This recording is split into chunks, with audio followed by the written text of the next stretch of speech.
sikuwa nimefanya chochote, yani sijui nini ilifanyika mpaka nikapelekwa huko.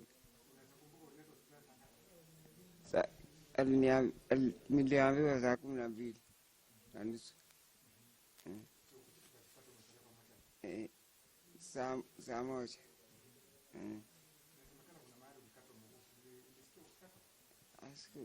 Sikusikia kabisa.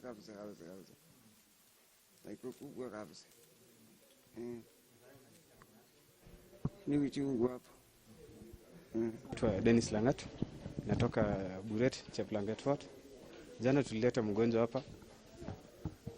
Mgonjwa wetu alikuwa amesimia. So tukamleta hapa afanywe apewe madipapu.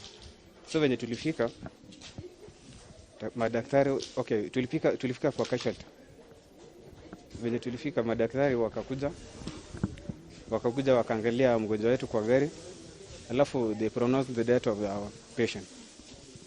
Walikuja tu wakaangalia kwa maza, hawakufanyia chochote. So wakatuambia tumpeleke patient kwa morgue. So mmoja wetu akashughulikia, akaenda atafute apewe receipt ya morgue ndio mwili ikubaliwe ingie ndani. So hiyo receipt ikaletwa, tukaipeleka. Mgonjwa wetu akachukuliwa pale kwa morgue. So venye kuna preservative yenye inawekwa mtu pale kwa morgue. So venye alifanyiwa hiyo upasuaji, mgonjwa wetu akashtuka, akapiga nduru juu ya ujungu yenye alisikia kwa mguu. So hapo morgue akatenda na akaenda akakuja casualty, akamuita daktari. Dr. Gilbert Kericho, the medical superintendent Kapkatet Sub-County Hospital. Okay, I would like to tell you what happened to the patient who was brought yesterday around 7:40 by the relative. The patient is about 32 years old, who is a patient who has been attending clinic in several hospitals. So the history is that he has been attending one of the CCCs. So when he was brought by relative with a probox, they found 2 clinicians attending 4 other patients, and they were claiming that they picked the relative in the house, and the relative was no more. He had succumbed.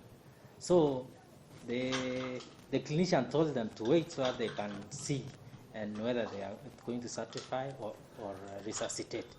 So meanwhile, the relative became impatient, and they moved the vehicle out of the hospital to take to the morgue, thinking that he had succumbed.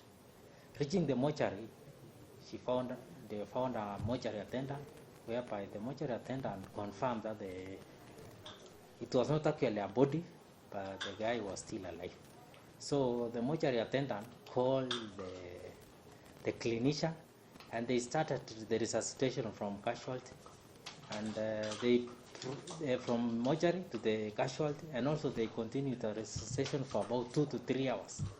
Eventually the patient was able to talk, and from the information I got from the clinician, I told the patient had hypoglycemia about 1.7, and also the patient was very, very dehydrated because of diarrhea.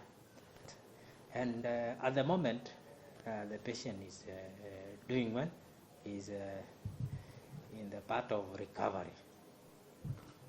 That is all that I have about the patient, but we are still trying to see as a hospital whether there were gaps, but for now that is all what we have as a hospital.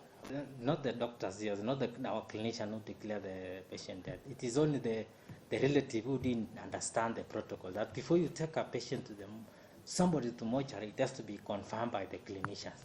So there was a lapse in the protocol or the policies of the hospital, whereby somebody, instead of waiting for confirmation, they took the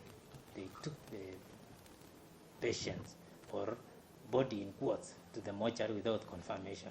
So the mortuary attendant was able to save the situation.